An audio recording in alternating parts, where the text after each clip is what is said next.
in the power of God. So one of the assumptions there is that St. Paul didn't rely upon his own, oration skills. He didn't rely upon his being able to convince people by his words or by his wisdom, but simply by allowing God's power to work through him, which I would understand that, and I could be wrong, but I would understand that to be mighty works, right? Miracles that St. Paul would have allowed, or God would have used St. Paul to bring about mighty works that would convince people that Paul was correct when he talked about Jesus being the Son of God, Jesus being crucified and risen from the dead, that he was telling the truth.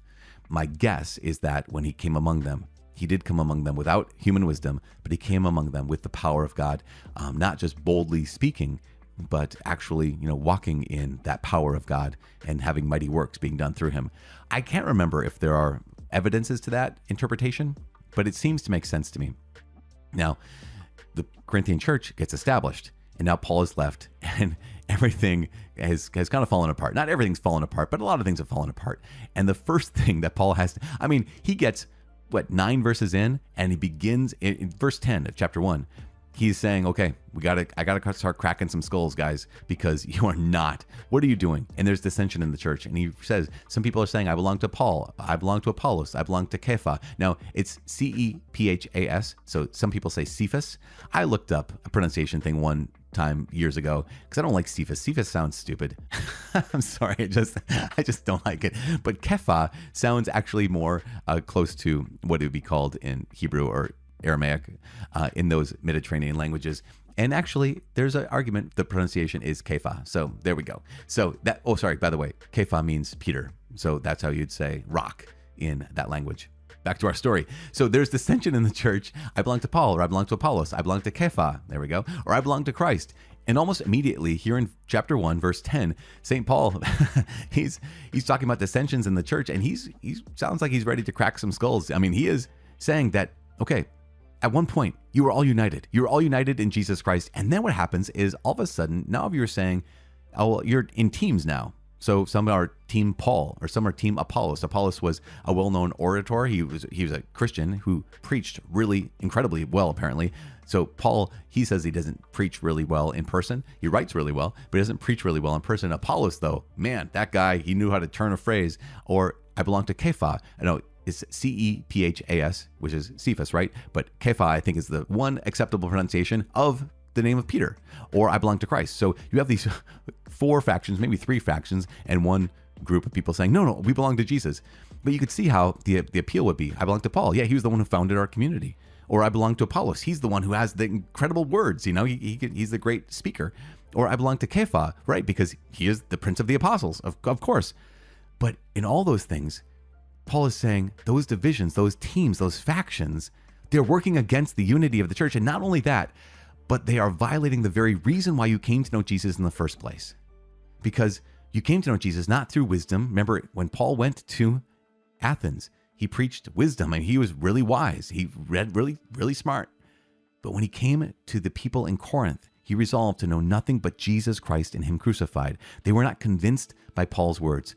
They were convinced by the power of the cross. And he's just reminding them, have you forgotten this? Have you forgotten that the reason why you came in the first place to profess faith in Jesus Christ was because you encountered Jesus in his cross? This is the temptation for every single one of us. We forget the cross. We forget Jesus.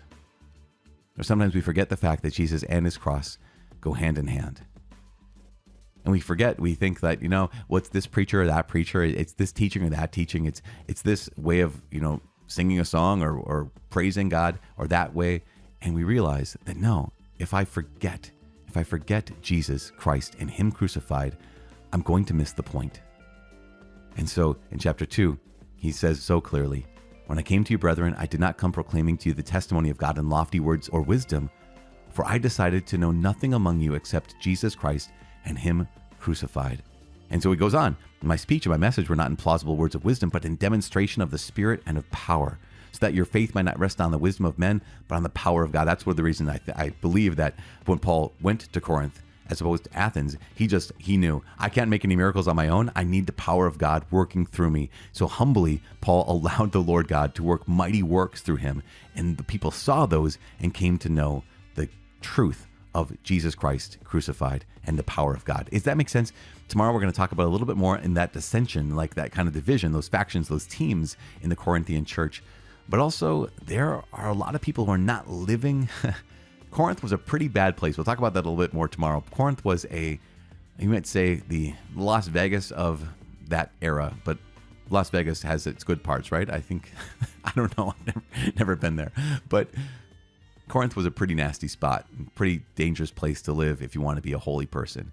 And those people in Corinth, that's where they chose to live before they became Christian. And so they have a lot of bad habits, a lot of bad influences in their lives, and some of them are sliding back to those bad habits. And so as Paul keeps writing to the Corinthians, he's going to have to keep calling them back to the heart of the gospel, calling them back to the heart of Jesus, and calling them back to the church. And so that's what we're going to get for the next couple of days. But here we are today on day 331, which has been a gift and a half. I'm praying for you. Please pray for me. My name's Father Mike. I cannot wait to see you tomorrow. God bless.